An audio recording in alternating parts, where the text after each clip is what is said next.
Our final inductee of the night is 2002 Transylvania graduate Billy Bradford. A 4-year diver, Billy appeared in 2 NAIA National Championships, where he finished as national runner-up in the 1-meter diving event in 1999. He was undefeated in conference championship meets, and from 2003 to 2009, Billy served as Transylvania's diving coach. Here to introduce Billy are his sisters, Erin Bradford and Jamie Bradford Jones. Both sisters followed in Billy's footsteps. Erin swam competitively during the summers as well as for her high school, and Jamie dove competitively before pursuing her 8-year career in competitive gymnastics. When asked what they admire most about their brother, Erin points to his passion for life and determination to reach his goals, and Jamie describes his caring nature and patience for others. Please join me in welcoming Erin and Jamie to the stage.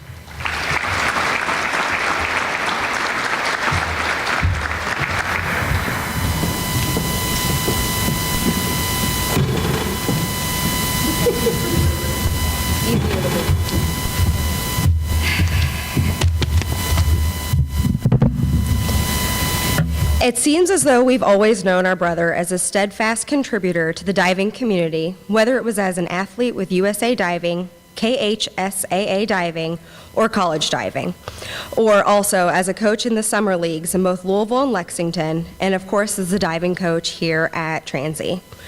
We've also known Billy to always have a deep connection to the university in general. His affiliation with Transy runs deep. To date, his second family, which includes his incredibly close group of friends, as evidenced by some of those who are here in attendance today, is almost exclusively from his experience on this campus. Billy was a member of the swimming and diving team during all 4 years of his collegiate career. As a diver, he competed for 4 entire seasons under diving coach Julie Chevrant. Billy was recruited by the former head swimming and diving coach Jack Ebel, who went on to become the school's athletics director until his retirement several years ago. Coach Ebel is truly the most prominent influence in Billy's qualification for the Pioneer Hall of Fame. Without his efforts to promote the swimming and diving program at Transy and taking the time to meet with him and our parents, Billy's entire experience as a student and as an athlete would have never occurred. In fact, it would be Jack Ebel who would bring Billy back for a second diving career at Transy, hiring him as the program's diving coach in 2003. And it was a position that Billy upheld through 2009. Billy's freshman campaign turned out to be an amazing experience. He basically had a competition every weekend between October and February, a schedule that would be replicated year after year with only a weekend off every once in a while. He stayed very busy, and we think that the fraternity lifestyle contributed to that as well. Nevertheless, as Billy embarked upon the postseason his freshman year, he burst onto the scene at the conference championship meet, taking full advantage of being an unknown to the competition. He finished as runner-up at the men's 1-meter springboard competition and came out of nowhere to win the 3-meter springboard competition. As it will turn out, this win will continue conference domination for the next 3 years, as Billy would never be defeated at the conference championships from that point forward. What was expected to be his first season wrap-up meet, the Last Chance Invitational, hosted by Transy in their home pool, Billy capitalized on the opportunity by winning the 1-meter springboard event, and in doing so, achieving an automatic national championship qualifying score. Billy was probably more surprised than everyone else. He headed to Seattle, Washington, shortly thereafter for the 1999 NAIA National Swimming and Diving Championships. It may have been his naivete, but the scope of his big event didn't cause Billy to think twice about taking every advantage of the opportunity. He stunned all of us and won the silver medal. Billy's second-place finish at the National Championships was a significant accomplishment for himself and the team, and it would set him up for the next 3 years. Billy stepped it up during his sophomore year as he had notable dual meet wins this season on both springboard events in competitions against DePaul University, Wittenberg University, and Wabash College, earning valuable team points and garnering these wins. It was during this year that Billy broke 2 pool records at away meets at Center College College and Sewanee University.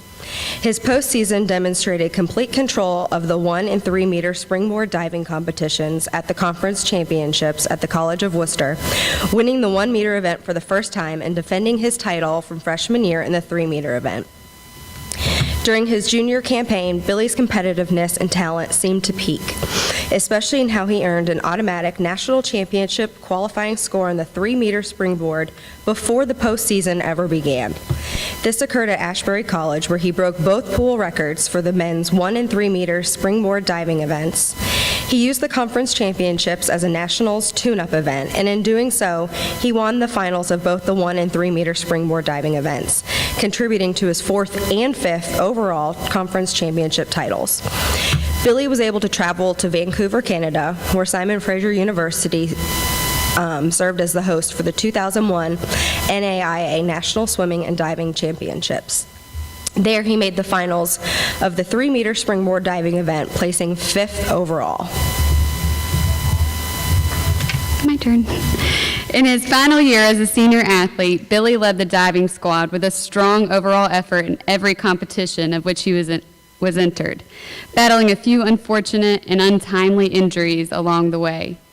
He is placed in the top 3 of all dual meet competitions in both the springboard events, the first time that he was able to accomplish this feat during his collegiate career. At the prestigious IUPUI Invitational in Indianapolis, where nearly 50 divers were entered from over 15 teams, Billy achieved the best results of his 4-year career, finishing as runner-up on the 3 meter springboard and placing 3rd in the 1 meter event. He went on to post notable wins in dual meets against Rose-Hulman College, Illinois Wesleyan, and Emory University. The latter meet against Emory University was Billy's first dual meet win on the 1 meter springboard against his perennial rival. He capped off his career at the postseason conference championships. He made finals in both springboard events and ultimately defended his 1 meter title for the 3rd gold medal of his career, and finishing the 3 meter career with the defense of this title, as well as which 4th overall. In this, his final meet, he earned lifetime best scores in both events, placing him at the time on the top 2 in school history on the 3 meter springboard and top 3 in the 1 meter springboard event. After a pretty awesome career as a member of the diving team, Billy was able to resurrect his affiliation with the program as a diving coach for 6 years. During that time, he successfully led an array of divers to achieve countless dual meet wins, conference championship titles and medals, and several national championship qualifiers. His pioneer divers would turn out to be incredibly successful and become some of the all-time best performers in the school's diving history. He also led the diving program through the transition from NAIA to NCAA Division III.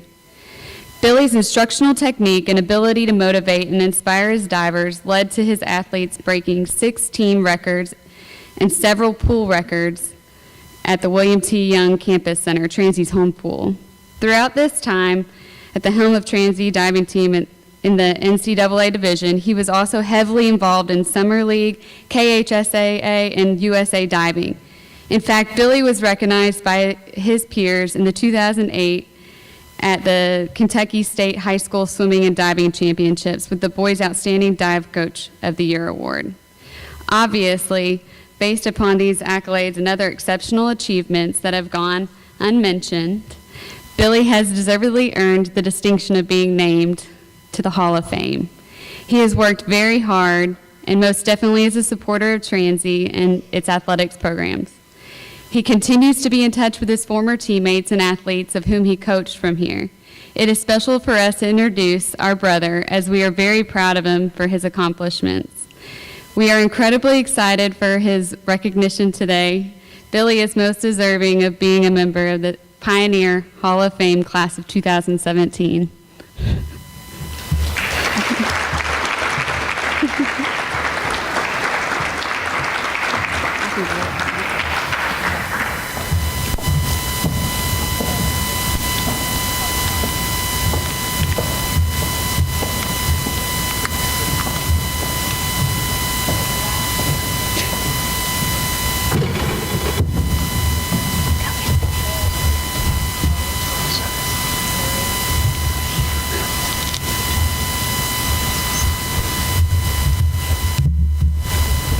Hi, good evening.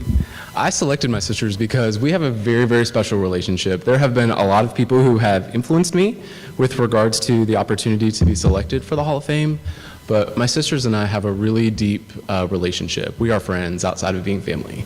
So it was really special for me to be able to select them to introduce me today. I am incredibly grateful for this honor. It's an amazing accomplishment, and it's a really great designation for me as a graduate from Transylvania. I was sharing with the gentleman who did the videos before this ceremony. He asked about a legacy and my impact in providing a legacy here at Transy, and I don't think that I in and of myself have. I think I was a part of one, and I think that is a great experience for me. But when I came to the university, I was a part of a recruiting class that was pretty highly touted. There was a lot of us, and quite frankly, there was a lot of talent. And really, I was not the reason for that group being considered as such. So for all of the 2002 graduates in particular from the swimming and diving team, of which most of their names are on the record board over at the Transy pool, it's really humbling for me to have been selected. I'm very, very grateful to celebrate tonight with such a vast array of people who have touched my life throughout the course of my time, both at Transy and then afterwards. I mean, first of all, my family is here, and my parents and sister Erin came from Louisville, so I'm really grateful for them to have made the trip tonight. My parents in particular have a pretty significant investment in the fact that I'm being honored tonight because, unlike Ashley, I was not a full ride scholarship recipient here, so they certainly supported my dreams and were instrumental in me being able to retain a position on the Transy roster by supporting my academic experience. And then Jamie and Brian do live here in town, my brother-in-law, and I'm just very grateful for them to give up their time to be here and to spend that time with me. Aaron was absolutely correct in saying that I have an array of friends here that have now been my friends since the time we walked across this campus together.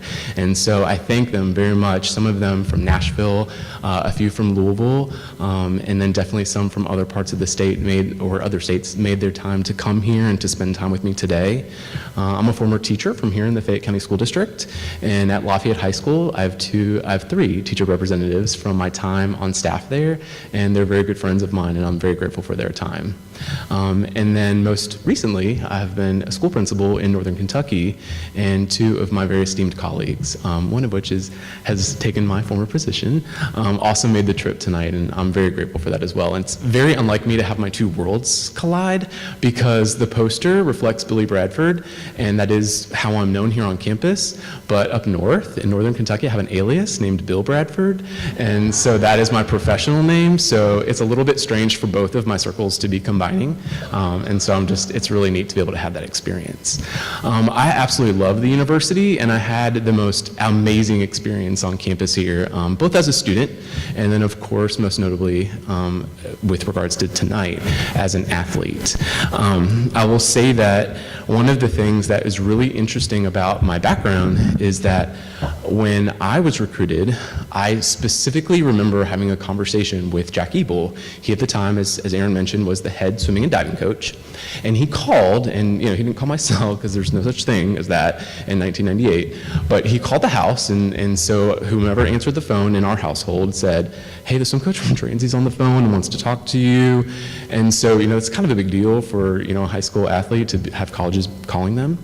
And I remember though speaking to Coach Ebel on the telephone and saying to him, "Now listen, I need to lay this out for you. You realize I'm not like a national champion. You realize I'm not really that good."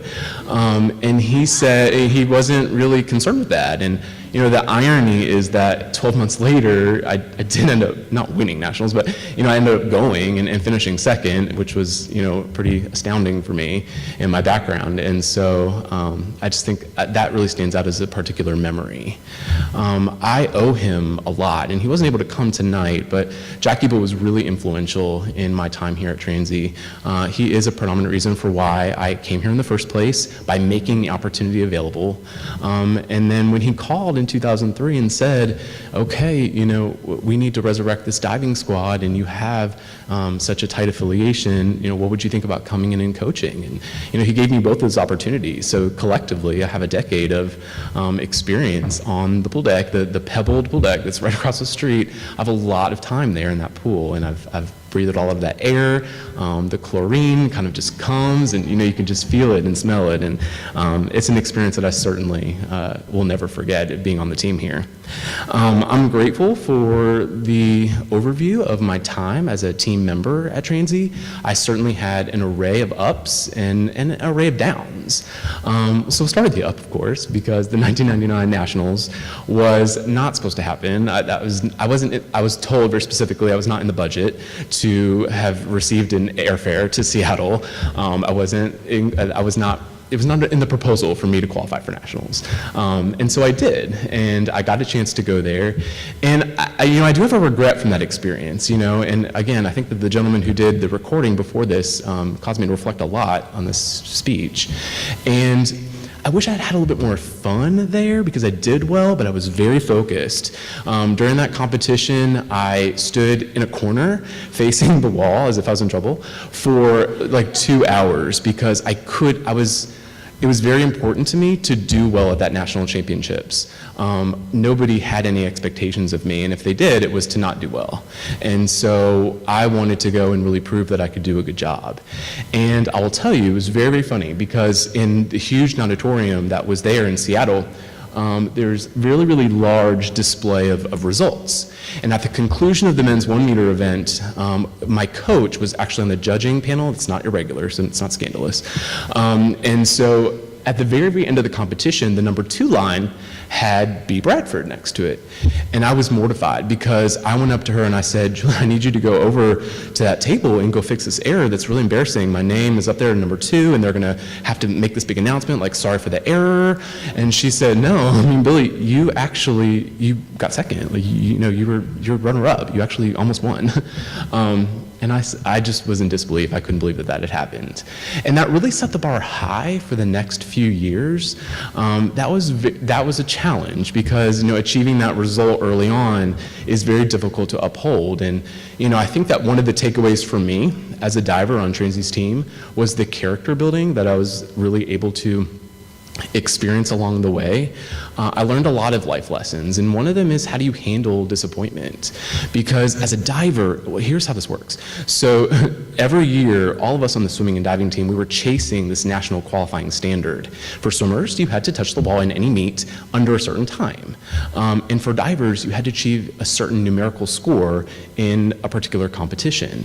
So for me, the pressure was always, can I get to this number in every meet? And that really started to kind of eat at me. And sophomore year was hard, because I didn't get that qualifying score, and handling that level of disappointment, that was probably the first time in my life that I had to do that. Now junior year, I decided, let's play the game a little bit more. Let's actually have a little bit more fun. And my coach, Julie, she decided to push me a little bit with regards to degree of difficulty. In diving, you know, the way that competitors earn points is by obviously being assessed against a 10-point scale, 0 to 10, 10 being the best, and then you multiply those against the degree of difficulty of the dives. So she really pushed me that year to increase my difficulty, do more difficult dives, be more competitive. And so that year, go figure, the coach was right, because I was able to achieve a national qualifying score so much earlier on in the season. And to go to Canada and have that experience and compete on the 3 meter there was really great. I will say that senior year for me was probably the most special. Again, I had to balance the disappointment of not qualifying for nationals again that year, but I did so with a little bit of a different perspective, because as Jamie kind of recapped, I had a significantly wonderful season. I just couldn't quite get to that number. And what I decided was I was going to just kind of put it all out there and do the best I could in every competition that I was in. And that worked well for me until conference. And I have this distinct memory of being on the pool deck in Worcester, Ohio, which is kind of far away. And we were there, and it was in the middle of the 1 meter competition, and I knew that was my last chance to qualify for nationals, and we were going to be chasing this number. And it's a championship meet, so you're chasing a much greater number. And after about 5 or 6 rounds, I just knew that I wasn't on par to get that. I was doing fine because I won to me, but I wasn't getting high enough scores. I knew the average wasn't going to work out for me. And that's really a level of stress that hit me for the first time, and I broke down in the leg. I mean, I was 21 years old and I sobbed. And it took Coach Eagle to kind of come over to me to not cause a scene and to come over and put his hand on my shoulder and just say, just calm down, it's okay. Focus on what you can control, which is what you're doing here. And that's a lesson that I think I've taken forward with me from that point forward. I've really tried to focus on what are the factors that I can influence myself versus what are the external factors that I really have no regard for or that I can't change. I will say that Julie's coaching of me probably was another significant influence, and that really carried me forward not only in my coaching career, but also in my professional career, because by trade, I'm an educator. And being in the classroom, one of the most significant things that I needed to do is develop relationships with and inspire and motivate students. And I think that I've had the opportunity to do that, to carry forward the lessons I've learned as an athlete into my professional career as a high school teacher, as a middle school coach, and then moving forward into a principal, and now I hope as an assistant school superintendent. That's definitely my intention, and that's definitely what I'm hopeful and able to put forward. I'm incredibly humbled to be able to be recognized as a part of the class of 2017. Brian and Ashley were on campus at the time that I was here as a student athlete, so it's really great to be able to be affiliated with them in this class. And it's been really enlightening to learn from the other 2 individuals as well, their experiences and their backgrounds and what they've been able to give to the program. I'm very excited to have my name on this etched piece of glass up on the front. I think that's a great historical artifact that hopefully I'll be able to come back and rejoice in for years. I think that's really neat. But what's important to me is that the program at Transy continues to be strong and continues to grow. There are an array of alumni that come through this program, both as my teammates, as the teammates before me, and then the students and kids, the really kids at this point, of which I have coached. That for me is what I hope will leave a lasting impression. When I was honored to be the coach here, I had the opportunity to do a lot of things that I wouldn't have been able to do otherwise. One such activity was driving the Transylvania, which I shouldn't have those keys. But I did, and that really taught me an immense sense of responsibility, and I bring that up because the divers of whom were a part of that experience with me are divers I've spent a lot of time with. And when I was here, I had the chance to really rebuild the program. And that was great because I took a lot of pride in building up the program that I was already a part of. I'm okay with the fact that, especially now in the Hall of Fame, I'm okay with the fact that I don't have any records over in the Transylvania University pool. That's okay with me because the divers whose names are posted up there are the majority of the divers that I coached. There are also a couple females over there that I actually dove with. So I'm in great company all around. And this, for me, this whole experience of being both a student and an athlete at Transylvania is incredibly special. It's very prideful for me, and I take a lot of comfort in coming from here. Transy has made me who I am, and it certainly has influenced my life in a variety of ways. And I'm just very grateful for being selected for the Hall of Fame, and I'm grateful for, again, those of you who came tonight to support me. So, thank you very much.